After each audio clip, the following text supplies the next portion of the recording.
Hey everybody, it's Friday night, and you know what that means, don't you? Time to visit the old computer museum.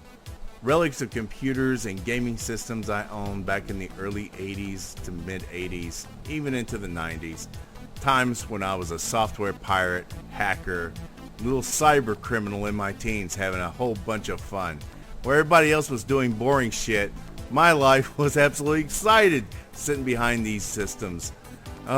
The lawns I mowed in order to be able to buy them back then. And some of them I couldn't even afford. But hey, what can I say, right? Their meaning is so awesome. And even some of the new ones that we had back about a decade ago I've collected. I love these systems. I decided to go ahead and add them to the museum because, you know, nostalgia is one thing you just can never get too much of.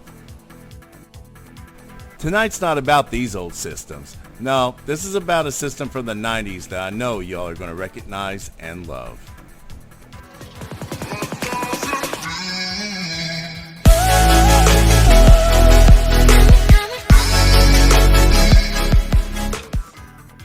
Introducing the Sega Genesis Flashback from 2018. A nice little model upgrade to the 90s system that we used to always love. And it comes with 85 games. Wait a minute. 85 games? There were hundreds of games made for this thing. Well, anyway. It looks like a really nice little unit right here. Comes with two wireless controllers that are really, really nice to the touch. It's cute. It's small. It's got 85 games. Nah. We can do much better. And I'm going to show you how we can do much better. Check this out. You got two joysticks in the front, and there we are. The SD card slot where we're going to insert more games into. It has HDMI output. It's a nice little console. Man, this thing, after we get through with it, is going to have hundreds of games, and it's going to really shine. You just watch. This is going to be amazing. We need some games, and the first things first, we got to cover our ass from prying eyes like law enforcement and those that would harm us. So we need a VPN.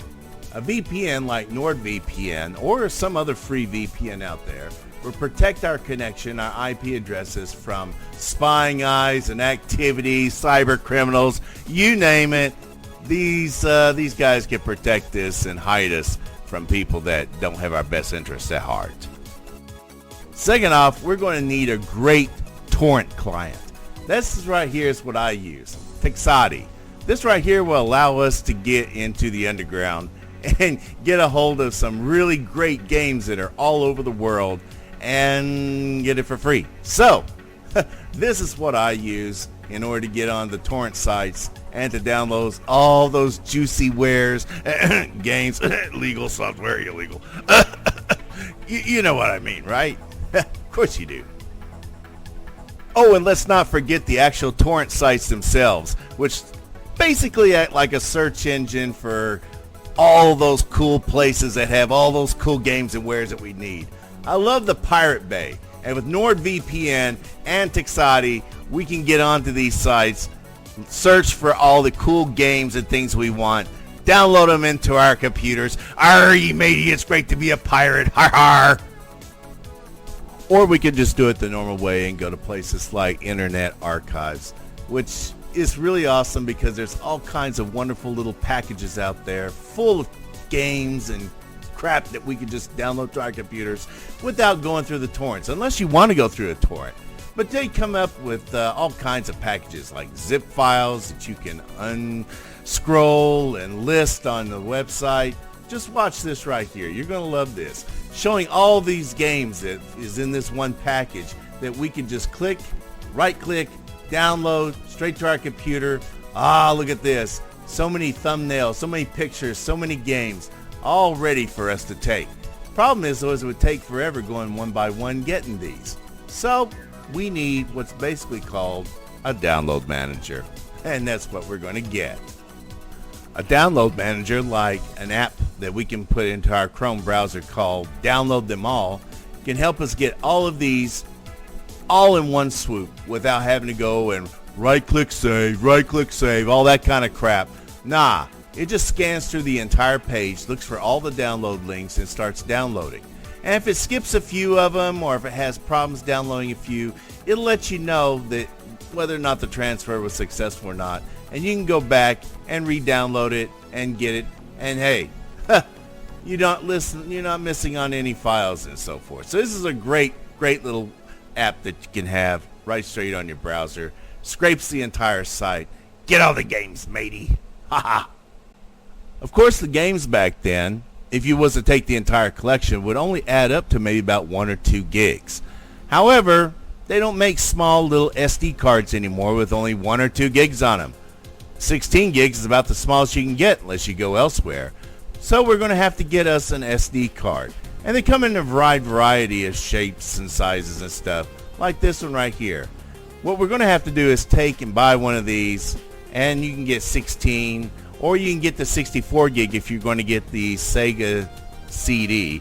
And you're going to have to format these to FAT32, else they're not going to work properly. We're going to need this right here, so go get you some. Your laptop may not have an SD card slot on it. That's okay. That's what these adapters are for that you can find at Walmart. These babies, you simply put it into your USB slot, you stick the SD card into it, it treats it as a USB stick, you can format it, put files on it, put your games on it, do whatever you need to do.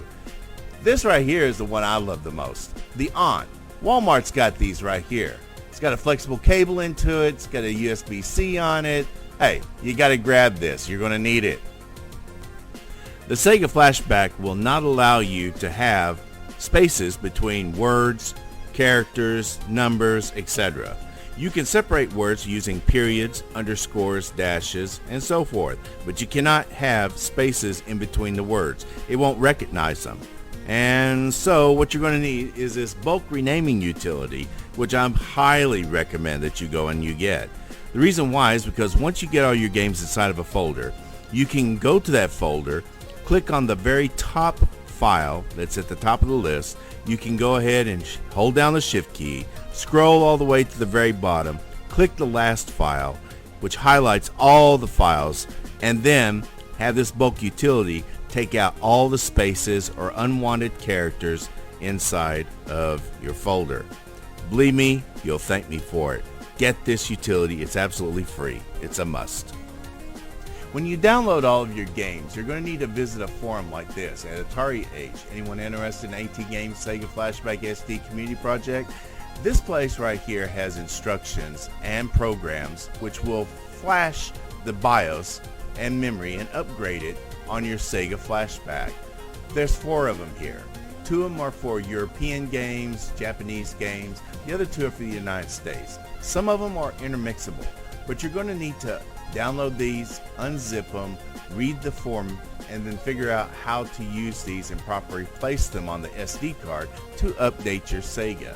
You'll also need the mount SD.ini. You'll need to download that and place that in the SD card. You'll also need the startup SH and place that in your card also. Forums like this exist all over the place, and this is not just the single one area that you can get these files at. There's many others across the internet, but this is one of them. Go down here, you'll have to get these files to update the Sega. Just take your SD card and adapter, plug it into your laptop or your computer, format it FAT32, give it a volume name, and you're ready to rock and roll. You're ready to add all the games and programs. Just right mouse click, create a folder called ROM, copy all your games into it.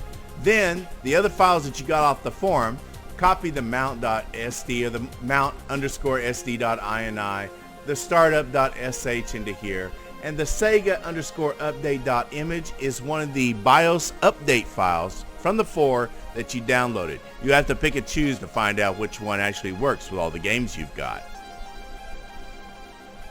And here inside of the ROM folder is the games, including the pictures. The ROMs, of course, which don't show up as pictures, are the games. And the pictures themselves show up inside the Sega to give you a nice, pretty graphical display. The allgames.ini file is basically a text file which you'll edit in order to add or take away games lists that will program the Sega to display your games. You right mouse click on the allgames.ini file and choose edit. This is what it looks like. This is where you can add games, subtract games, give a description of the games, tell the Sega how to handle the games when it comes to the game sticks or the game controllers. You can sort them by alphabetical, you can sort it by genre, however you want to. Anyways, this is where it's done. Now I want to give you a word of warning. See where it says in the section description equals? In that description, do not have any brackets whatsoever in the description. If you do, it's going to screw up the games being displayed on the screen. It'll look like shit. Make sure that inside of the allgames.ini in any of the descriptions, there's no brackets. So be careful of this, alright? Just got to give you a warning. Once you got your SD card ready, just pop it into the machine, turn it on, and you'll see the firmware upgrade screen come up. You'll choose yes. That's the one you'll want to choose. It'll update the BIOS, and then a little circle will appear on the screen for about 4 minutes. Then it'll finish, and from now on, just choose no anytime you want to upgrade your firmware. That's it. You're ready to go. And here we go, folks. Not only does it play the Sega Genesis, but it also plays the Sega Master System, Game Gear, the Pico, the SG-1000, the Sega CD, the 32X. This thing plays it all. No duplicates, and there's plenty more to add if you include some of the ROMs from Japan and from other countries. My God, you just keep adding and adding and adding. As long as you have a large enough SD card, you just keep going. This unit right here has over 900 games, and this isn't all that I've got. You can bet this unit's going to be storing a lot more here quickly.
Well, folks, I hope you enjoyed your evening with me.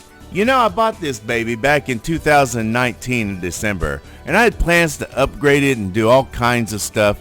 But you know, after the pandemic hit, it basically started sitting on the shelf, collecting dust, and for the last 4 years, I hadn't done shit with it. So, you know, I'm really glad that I went and I took some time out to go ahead and create this video, show you exactly how I modded mine, how I added all these games, and how you can too. You know, these babies are a real jewel. And if you ever get a chance, like I said, to go up on eBay or go to a pawn shop and find one of these, at least now you know how to modify them. And I highly suggest it, because with all the games that are out there for free, and especially with the economy the way it is, who the hell needs to spend a whole lot of money in order to have fun? You can go ahead, take a couple of hours, get one of these loaded, and have a blast.